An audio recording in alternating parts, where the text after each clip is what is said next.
की बढ़ती हुई इकोनॉमी और मजबूत बाजारों के साथ देश में एक तरह के इन्वेस्टमेंट्स बहुत तेज़ी से बढ़ते हुए नजर आ रहे हैं, जिनके बारे में आप बहुत कम जानते हैं और पहचानते हैं। जी हाँ, प्राइवेट इक्विटी। आप कहते हैं इक्विटी के बारे में तो आप जानते हैं, लेकिन ये प्राइवेट इक्विटी है क्या और क्यों प्राइवेट इक्विटी में आजकल बड़े बड़े इन्वेस्टर्स बड़ा इंटरेस्ट ले रहे हैं, निवेश कर रहे हैं और बड़ा पैसा कमा भी रहे हैं। कैसे प्राइवेट इक्विटी को पहचानें और वहाँ से कैसे आप फ़ायदा उठा सकते हैं, आज हमने इस पर एक ख़ास चर्चा की है। और ये चर्चा की है हमने दो खास मेहमानों के साथ, जिनमें से एक को तो आप बहुत अच्छी तरह से जानते पहचानते हैं। जी हाँ, मोतीलाल ओसवाल फाइनेंशियल सर्विसेज के चेयरमैन रामदेव अग्रवाल सर हमारे साथ हैं। और दूसरे एक बेहद खास मेहमान हैं विशाल तुलसियान साहब, जो एमडी और सीईओ है Motilal Oswal alternate investments private limited के। आप दोनों का बहुत बहुत स्वागत है। और मैं बता दूं आपको कि जो तुलसियान साहब फ़ंड चलाते हैं, प्राइवेट इक्विटी फ़ंड, 2006 से वो नए नए स्टार्टअप्स में और नई नई कंपनियों में निवेश कर रहे हैं प्राइवेट इक्विटी इन्वेस्टर के तौर पर। और हाल ही में उन्होंने अपनी एक किताब प्रकाशित की है जिसका नाम है माई वे 3.0। समझ गए होंगे, 3.0 मतलब 2 किताबें पहले आ चुकी है और ये तीसरी किताब है। और इस किताब में कुछ खास बातें हैं जो आपको हमको सीखनी समझनी चाहिए। ये यानी कि वो एंटरप्रेन्योर्स जिन्होंने ज़ीरो से शुरुआत की, एक अलग सपने के साथ, एक अलग सोच के साथ अपने कारोबार को बहुत बड़ा बनाया और बड़े सक्सेसफुल हुए। तो आज कुछ वैसी कहानियों पर भी हम इनसे बातचीत करेंगे। सबसे पहले रामदेव सर, शुरुआत आपसे करना चाहता हूँ। आप तो इक्विटी वाले आदमी हैं, प्राइवेट इक्विटी वाले कब से निकले ये पता नहीं चला सर। ये प्राइवेट इक्विटी है क्या? हाँ, एक एक्चुअली मेरे को नहीं मालूम था प्राइवेट इक्विटी के बारे में जी। तो ये भाई साहब जो हैं ये रैबो बैंक में काम करते थे जी।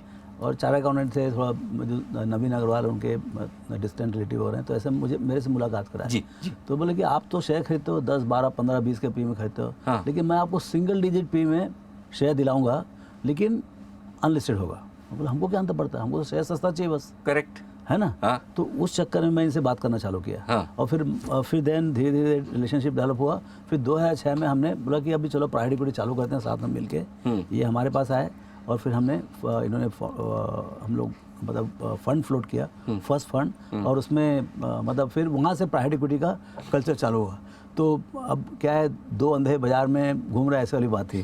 लेकिन मेरा एक ही एक्सपीरियंस था कि इन्वेस्ट कैसा करना, क्योंकि जो 25-30 साल से वो इन्वेस्टिंग एक्सपीरियंस था, उसी कारण से कई मिसहैप्स, मतलब वहाँ भी गलतियाँ हुई पहले में, लेकिन उसका बाजार बहुत इनएफिशिएंट था। तो उसी कारण से वो फंड बहुत अच्छा हुआ फाइनली बहुत अच्छा किया। मतलब 20-22% है ना, 20-22% रिटर्न आया उसमें। फिर वो चलते चलते पहला फंड किए, फिर उसका दूसरा फंड किए, ये तीसरा फंड किए, अब चौथा फंड भी हो चुका है। मतलब सो ये तीसरा फंड पूरा इन्वेस्ट होगा 2-2.5 हज़ार करोड़ का। तो उसके बारे में उन्होंने जितने भी 10-12 कंपनी है, सबका जो है उनकी जो जीवन कहानी हो, कैसे मतलब एंटरप्रेन्योर बने। It is celebration of entrepreneurship. मतलब एंटरप्रेन्योरशिप एक ऐसा जादू है जी, मतलब doing magic out of nothing, that is entrepreneurship. क्या बात है ना। तो ये कैसे कैसे कहानियां हैं वो आप इसमें पढ़ेंगे तो आपको एक तो उत्साह मिलेगा कि भाई हम भी एंटरप्रेन्योर बन सकते हैं। दूसरा ये है कि जो प्राइवेट इक्विटी वाले क्या करते हैं, ये तो एंटरप्रेन्योर हो गए, लेकिन इनका क्या रोल है, ये कब आपको कैपिटल प्रोवाइड करते हो, कितना कैपिटल प्रोवाइड करते हैं, अथाह है। मतलब इतना कैपिटल अवेलेबल है for a terrific idea and terrific entrepreneur, वो है प्राइवेट इक्विटी। मतलब और वही जो है आगे ऐसा बढ़ाता है और फिर फाइनली वो पब्लिक इक्विटी में मिलता है। सो मेरा इंट्रोडक्शन जो 2006 में हुआ और तब से जो है ये जो प्रैक्टिस है, ये बहुत बड़ा प्रैक्टिस हो गया मोतीलाल ओसवाल के अंदर। वो किसी मालूम नहीं इतना, लेकिन ये इट इज़ एक हीरा है वो कंपनी के अंदर। और ऐसे कुछ हीरे मैं हमारे दर्शकों को बता दूं जो मुझे ध्यान में है। हाँ। बहुत सारे ऐसे हैं, आपने नाम सुना होगा डिक्सन टेक, आपने नाम सुना होगा एयू स्मॉल फाइनेंस बैंक, आपने नाम सुना होगा GR इंफ्रा। ये कुछ ऐसी बेहतरीन कंपनियां हैं जो आज आपको इतनी बड़ी साइज़ की दिखती है। इन बड़ी साइज़ की कंपनियों में आज से 15 साल पहले, 12 साल पहले रामदेव सर और विशाल तुलसियान साहब ने ऐसे समय पैसा लगाया जब इनके वैल्यूएशन 50-100-200 करोड़ मुश्किल से हुआ करते थे। तो विशाल जी, वैसे आज रामदेव सर ने मेरा काम बड़ा आसान कर दिया, कई सारे सवाल आपसे डायरेक्टली पूछ डाले हैं। तो सबसे पहले मुझे इस किताब के बारे में बताएं, इस किताब में आपने लिखा क्या है? अनिल जी, हमने ना करीबन 10 साल पहले हमारे दिमाग में एक सोच आई थी कि इंडिया में हर बड़े एंटरप्रेन्योर के बारे में हम सब जानते हैं, हम सब पढ़ते हैं और हम उनसे सीखते हैं। तो हमने कहा कि हमारे जो एंटरप्रेन्योर्स हैं जिनको हमने सपोर्ट किया, उनकी भी अपनी कहानियाँ हैं, उनकी भी अपने इंसाइट्स हैं, उनकी भी अपनी लर्निंग्स है।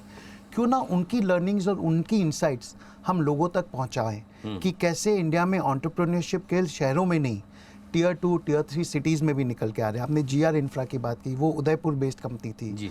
AU की बात की, वो जयपुर बेस्ड कंपनी थी। कहाँ इंडिया के छोटे छोटे गांव शहरों से बड़ी कंपनियां निकल के आने की संभावनाएं हैं, और कैसे उन कंपनियों को हम लोगों तक पहुंचाएं इस बुक के माध्यम से। तो सर, आप तो लिस्टेड कंपनियों में पैसा लगाने वाले पुराने 1980 के ज़माने के इन्वेस्टर हैं। ये इलिक्विड, अनलिस्टेड, इनमें कैसे इंटरेस्ट आ गया और इनमें पैसा लगाना आपने ज़रूरी क्यों समझा है? देखिए, पहले तो हमने जैसे आपको बताया कि भाई हमको सस्ता कंपनी मतलब देखिए, इन्वेस्टमेंट रिटर्न जो है ना, आप परचेज प्राइस से डिसाइड करता है। Correct. यदि परचेज आप यदि 20 रुपये में खरीदो तो आपका रिटर्न मतलब 40 होता है, तो 20 का यदि 40 हुआ तो डबल हुआ। लेकिन यदि वही आप 5 में खरीद लो तो 8 गुना हो गया। तो क्लियरली मैं तो पहले गया था सस्ता खरीदने के लिए, लेकिन जैसे जैसे हम अंदर गए तब समझ में आया इंपॉर्टेंस ऑफ प्राइवेट इक्विटी। अच्छा। और नेशन बिल्डिंग के लिए कितना इंपॉर्टेंट है प्राइवेट इक्विटी। अच्छा। हाँ, आप देखिए इंटरप्रेन्योर्स हैं आपके पास, जैसे हम भी स्टार्टअप है, मतलब मोतीलाल ओसवाल स्टार्टअप है, लेकिन हमारे पास कोई कैपिटल नहीं था। तो आपको ऐसा बिजनेस मॉडल खोजना पड़ता है जिसमें कभी घाटा ही ना हो, अदरवाइज तो कहाँ से पैसे आएंगे। करेक्ट। लेकिन ये प्राइवेट इक्विटी में क्या है, जैसे आपने कोई कंसेप्ट पकड़ लिया है, अब उसके बाद आपको 200-400-500 करोड़ रुपए चाहिए। जैसे आपने एक टाइल कंपनी बना ली, अब वो आपको जितना कुबत था उतना बना लगा दिए, अभी आपको 10x लगता है, इतना बड़ा कंस्ट्रक्शन हो रहा है, आपको 5x 10x करना है, एक्सपोर्ट करना है, कैपिटल कहाँ है? तो अच्छा, आप लिस्टेड भी नहीं हो, सो वो उस स्टेज पे आपको 200-500 करोड़ देने वाले ये भाई साहब है, ये लोग देते हैं। और भी बड़े बड़े फंड हैं जो और भी बड़े बड़े पैसे देते हैं, हजारों करोड़ रुपए देते हैं।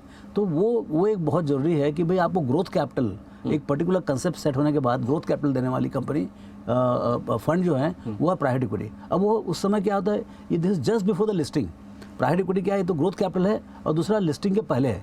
सो अनलिस्टेड है, तो अनलिस्टेड का जो इलिक्विडिटी होता है उसके लिए आपको डिस्काउंट भी मिलता है। अच्छा, उसके चैलेंजेस भी हैं। प्राइवेट इक्विटी में क्या होता है कि इतना ज़्यादा रेगुलेटेड नहीं होता, इतना ज़्यादा डिस्क्लोजर नहीं होता, तो आपको रिसर्च बहुत डीप चाहिए। आप जो है 2 दिन में खरीद नहीं सकते शेयर, आपको 5, 6, 8 महीना लगता है उसको अंदर घुस के पूरा समझने के लिए, क्योंकि आपको कोई पब्लिक रिसर्च है नहीं उसमें। करेक्ट। तो आपको पूरा को पूरा कॉम्पिटेंस बनाना पड़ता है, राइट फ्रॉम मतलब ग्रैंडफादर से चालू करते हैं हम लोग, ग्रैंडफादर, फादर, और तुम कैसे किए, ऐसा करते करते पूरे समझ आते हैं। वो जितना जवाब कभी जिंदगी में दिया वो उतना जवाब देना पड़ता है उसको मतलब before we write the cheque. तो मतलब clearly because there is no public research ना। हमको मालूम क्या है, अब अभी आप राजकोट की कंपनी खरीद लें, 2 कंपनी, अभी राजकोट कभी गए नहीं हम, अब वहाँ की कंपनी के बारे में आप चालू करो तो वो बोलते हैं हम तो राजा हैं यहाँ के। अरे भाई, लेकिन तुम राजा हो, लेकिन बताओ कहाँ आपकी प्रजा किधर है और कहाँ चालू की है। तो ये चीज़ बहुत जरूरी है कि भाई आप उसका बहुत ज़्यादा रिसर्च करो और धीरे धीरे फिर समझ में आता है। और उसी कारण से, वो समझ के कारण से ही ये लोग एक्स्ट्रा पैसा कमाते हैं। इनका रिटर्न जो लिस्टेड स्पेस होता है उससे ऑलमोस्ट डबल होना चाहिए, क्योंकि आप डबल होना चाहिए। हाँ, बिकॉज आप लिक्विडिटी रिस्क ले रहे हैं ना। इसमें तो क्या है, आपका रिस्क इज डिफरेंट, आपको एग्जिट नहीं है इसमें। तो विशाल जी, थोड़ा समझाइए कि फिर आप किस तरह की कंपनियों में पैसा लगाते हैं, कैसे चुनते हैं आप? उसके पहले मैं केवल आपकी इलिक्विडिटी पे एक पॉइंट बोलना चाहता हूँ। जैसे प्राइवेट इक्विटी में हम बोलते हैं चीज़ें इलिक्विडिटी है, लेकिन पब्लिक मार्केट में हम एक चीज़ बोलते हैं कि investor return and investment returns are very different. Correct. Because emotion drives the pattern that an investor chooses, right? In private equity, investment return and investor return will be the same because of illiquidity. Because once you invest, you have no choice but to remain invested. Right? And that is what gives a superior return to an investor. क्योंकि investment और investor return private equity में same होता है। आप फंस जाते हो, अब जब आप फंस जाते हो तो आपके लिए इन द लॉन्ग टर्म बेहतरीन काम करता है, जो पब्लिक मार्केट आपको वो अपॉर्चुनिटी नहीं देती है। दूसरी चीज हम प्राइवेट इक्विटी में बोलते हैं कि पब्लिक मार्केट में रिटर्न बहुत बार स्ट्रेस के साथ आता है, daily price movement. Private equity में रिटर्न स्ट्रेस फ्री होता है, there is no stress in private equity. So that's the positive side of private equity. जहाँ तक चुनने की बात है, आपने पूछा, रामदेव जी की एक फिलॉसफी रही है QGLP, राइट। तो हर कंपनी को QGLP में पैरामीटर में हम देखते हैं, और ये हमें प्राइवेट इक्विटी में बहुत पब्लिक मार्केट में you get less time to evaluate a company. In private equity, because as he mention, we spend 6 months to understand a company, उसकी पूरी कुंडली निकालना, और सब तरीके से हम क्वालिटी ऑफ एंटरप्रेन्योर को समझने की बहुत कोशिश करते हैं प्राइवेट इक्विटी में। और हमें ये लगता है कि इस देश में हर बिजनेस अच्छा करने वाला है। ऐसा कोई बिजनेस नहीं है जो इस देश में अच्छा नहीं करेगा। ये एंटरप्रेन्योर की क्वालिटी है, मैनेजमेंट की क्वालिटी है जो डिफरेंशिएशन करने वाला है। और हमारी जितनी भी कंपनियां जो बहुत बड़ी बनी उसमें management quality has been one of the key differentiator. तो QGLP is a framework to evaluate any proposal. तो मुझे कोई एक रिसेंट ऐसी सक्सेस स्टोरी बताओ जिसमें आपको बाकी पैरामीटर्स आपको बहुत अच्छे ना भी लगे हों, लेकिन आपको लगा नहीं मैनेजमेंट क्वालिटी बेस्ट है, इसमें तो मैं पैसा लगाऊंगा ही, कुछ ना कुछ अच्छा होगा। तो 2019 में अनिल जी हमने एक कंपनी में इन्वेस्ट किया, मॉल बायो डायग्नोस्टिक्स नाम है उस कंपनी का। वो कंपनी बेसिकली उन्होंने एक point of care molecular diagnostic equipment बनाई जो ट्यूबरक्लोसिस की बीमारी जो दुनिया में फैल रही है, जिससे 5000 लोग मरते हैं डेली, उस बीमारी को सॉल्व करने के लिए ये कुछ पागल एंटरप्रेन्योर साथ में आए 2000 में। 15 साल उन्होंने लगाए ये मशीन बनाने में। 15 साल लगाए कि ये पॉइंट ऑफ केयर आप instead of a patient coming to a central lab will make central lab reach to a patient. तो उन्होंने एक छोटी मशीन बनाई, battery operated, does not need a central lab kind of an environment to operate, and test results are out in 45 minutes बस। तो ये इस company ने बनाई। और इस कंपनी के एक प्रमोटर है श्रीराम, जिन्होंने उसके पहले अपनी एक कंपनी बेची थी और बेच के उनकी पूरी जिंदगी भर की कमाई 250 करोड़ थी, वो उन्होंने इस कंपनी में डाल दी। अच्छा। और डाल के उन लोग एक कंपनी को प्रोडक्ट उन्होंने तैयार कर दी, लेकिन प्रोडक्ट की कमर्शियलाइजेशन नहीं हुई। ये कंपनी 50 करोड़ का लॉस कर रही थी 2019 में जब हमारे पास आई। ओके। लेकिन हमें लगा कि इंडियन पी फंड होके अगर हम इस कंपनी को सपोर्ट नहीं करें तो हमारे एग्जिस्टेंस का क्या मतलब है। तो हमने उस कंपनी में 250 करोड़ रुपए डाले और वो कंपनी आज के दिन में गवर्नमेंट की पूरी कोविड की जो प्रोग्राम हुई, कोविड में जो government across the country testing कर पाई, it's because of this company. अच्छा। Close to 40% labs in this country where COVID test was happening on their equipment. अच्छा। From a 50 crore loss, क्या this बात। company is more than 500 crores in EBITDA today. क्या बात है। And this is for the first time Anil ji, India से एक ऐसा product निकला जो ग्लोबल लेवल का इनोवेशन है एंड ग्लोबल प्रॉब्लम को सॉल्व कर पा रहा है। एंड ये कंपनी यहाँ तक इसलिए आई पाई क्योंकि वो एक एंटरप्रेन्योर की कन्विक्शन था और साथ में हम जैसे प्राइवेट इक्विटी फंड का उनके साथ जुड़ना था सही समय पे। अच्छा सर, प्राइवेट इक्विटी का नाम आता है तो हमेशा है ना वो बड़े बड़े विदेशी नाम ध्यान में आते हैं कि कोई ब्लैकस्टोन या कोई KKR, सिकोया, ये सब के नाम आते हैं। हिंदुस्तान वालों के आते नहीं है। मतलब आप ऐसा मतलब क्या अलग कर रहे हैं जो वो विदेशी फंड कर रहे हैं उनसे अलग क्या? देखिए मोतीलाल ओसवाल का जो प्लेटफॉर्म है उसमें अब बेसिकली तो हम रिटेल से चालू किए HNI से तक पहुंचे एंड इंस्टीट्यूशन से भी काम किए, but institution on the mutual funds and big all over Hong Kong, Singapore, New York वगैरह। लेकिन प्राइवेट इक्विटी साइड में जब फंड रेज करने की बात आई तो हमारा जो डिस्ट्रीब्यूशन था, जो वेल्थ का था या BND का था, ब्रोकिंग एंड डिस्ट्रीब्यूशन का रिटेल था, वो नेटवर्क को हमने टैप किया। तो उसमें हमने जो डोमेस्टिक रेस किया, बाकी जितने प्राइवेट इक्विटी कंपनीज हैं, ग्लोबल प्राइवेट इक्विटी कंपनीज और बड़े बड़े प्राइवेट इक्विटी कंपनीज हैं, वो सब इंडिया में हैं, सब ऑपरेट कर रहे हैं billions of dollars, but they are all funded by foreign countries.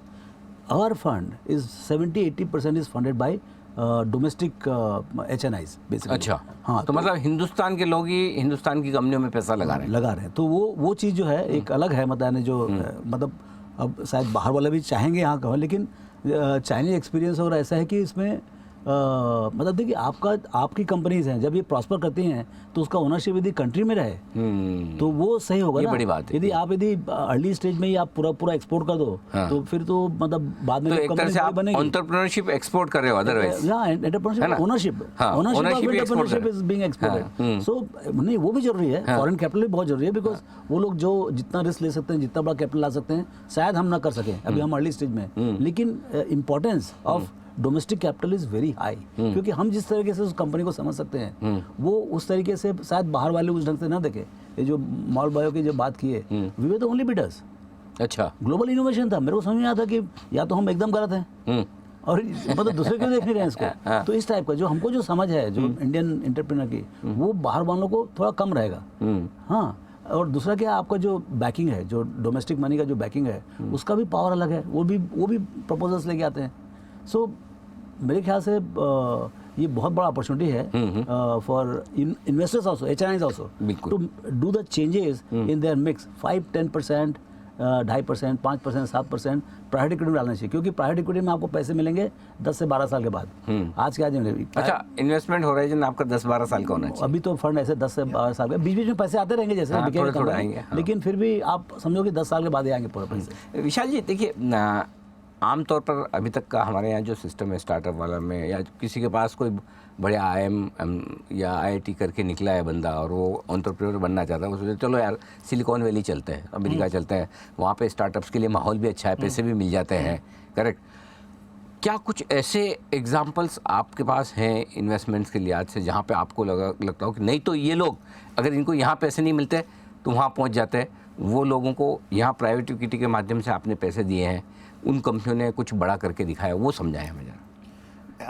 Anil ji, ऐसे तो बहुत सारे एग्जांपल्स हैं हमारे पास, और जहाँ पे भाई स्टार्टअप इकोसिस्टम अनिल जी अब इंडिया में भी स्ट्रॉन्ग बन रहा है। जैसे बैंगलोर को हम बोलते हैं कि भाई it is the silicon valley of India के बारे में बात करते हैं। स्टार्टअप और एंजल इन्वेस्टिंग में काफ़ी काम हो रहा है इंडिया में, लेकिन ग्रोथ कैपिटल, जब स्टार्टअप से आप एक रेवेन्यू स्टेज पे आ जाते हैं और वहाँ पे आपको एक ग्रोथ कैपिटल की रिक्वायरमेंट होती है 300 से 500 करोड़ रुपए की लागत की, वहाँ पे प्राइवेट इक्विटी का रोल बहुत इंपॉर्टेंट हो जाता है, क्योंकि वहाँ पे जो कंपनी अब जब बड़ी हो रही है आप उसको इंस्टीट्यूशन बनाने की कोशिश करते हो। करेक्ट। आप एक टीनेजर को आप एक मैच्योर एडल्ट बनाने की कोशिश करते हो, वो काम प्राइवेट इक्विटी के माध्यम से किया जा सकता है, और इसके थ्रू हम एक पूरे इकोसिस्टम को भी चेंज कर सकते हैं। जैसे हमें लगता है कि भाई आपने AU की बात की, जब हमने 15 साल पहले AU में डाला था जयपुर में, उस समय जयपुर से कोई कॉर्पोरेट, किसी ने नाम नहीं सुना होगा any corporate coming out of Jaipur. तो हमने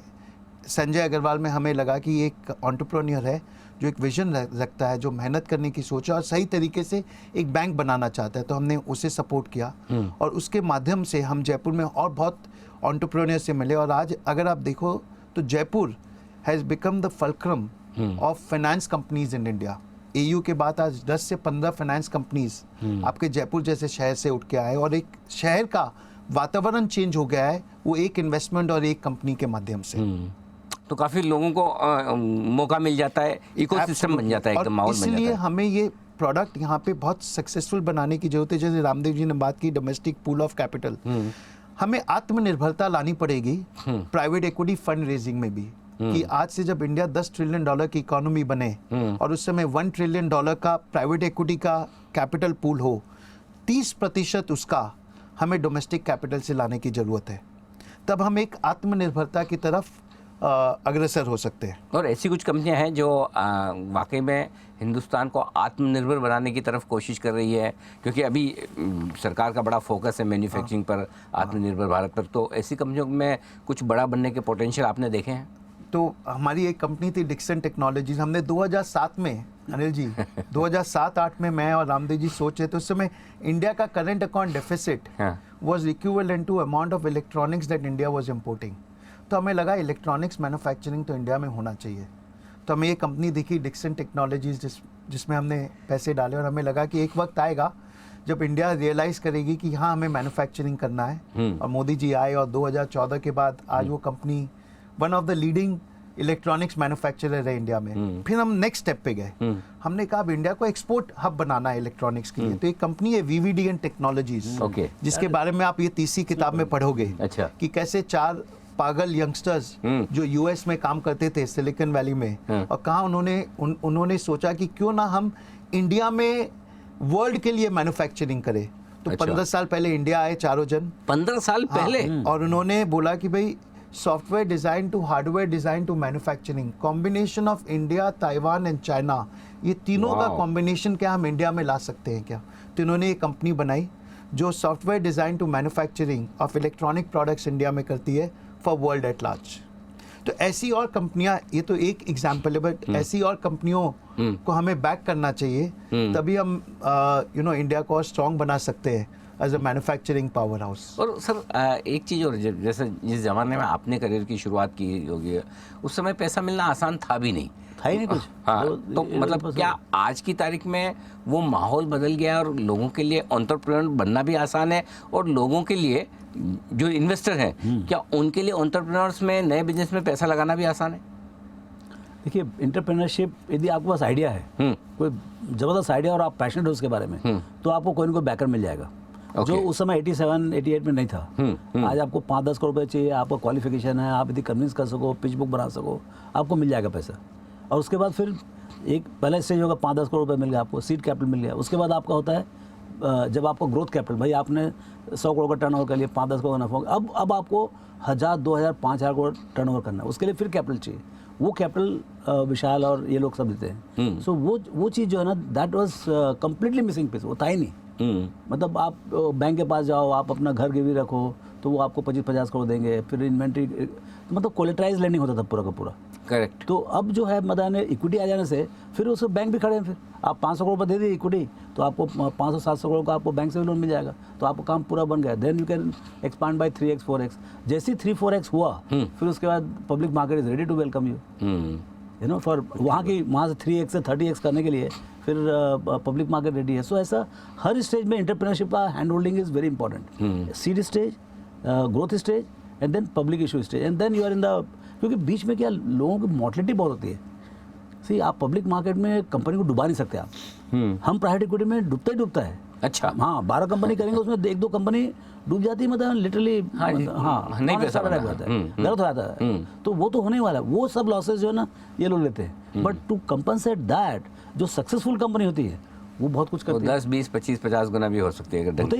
होते ही है। सर सबसे बढ़िया कौन सा वाला किया, ये बताइए।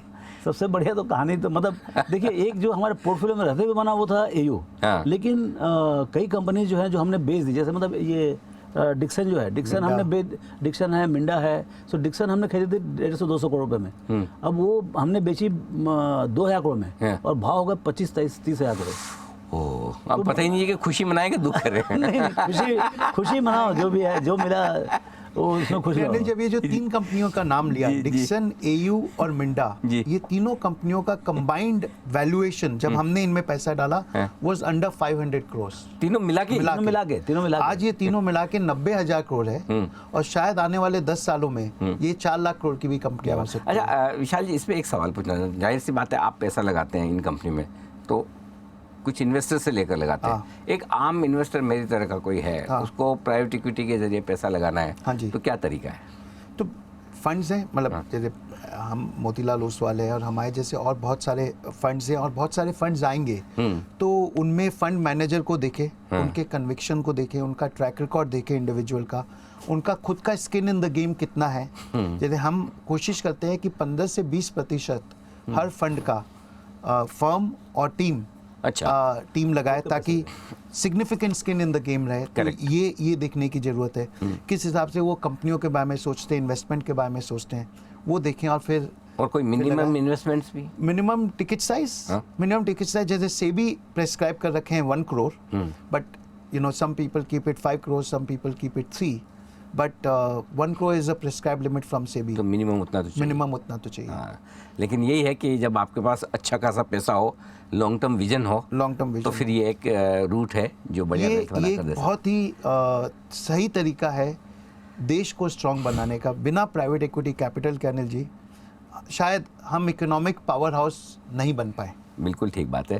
तो इसीलिए जो आप काम कर रहे हैं वो लाजवाब है, और आई एम श्योर हमारे दर्शक इस किताब को ज़रूर पढ़ेंगे, माई वे 3.0। बहुत कुछ सीखने समझने को मिलेगा, और एक ये स्पेस जो काफ़ी लोगों के लिए नई है, प्राइवेट इक्विटी। तो पावर ऑफ प्राइवेट इक्विटी अगर आपको जानना समझना है तो ये शो भी ज़रूर देखिए, और साथ ही इस किताब को भी ज़रूर पढ़िए, तो आपको समझ में आएगा कि नया हिंदुस्तान किस तरह से इकोनॉमिक ग्रोथ की तरफ आगे बढ़ रहा है। रामदेव सर और विशाल तुलसियान साहब, आप दोनों का बहुत बहुत धन्यवाद इस खास चर्चा में हमारे दर्शकों को पूरा गाइडेंस देने के लिए, मार्गदर्शन देने के लिए। और आज के शो में इतना ही, मुझे दीजिए इजाज़त, नमस्कार।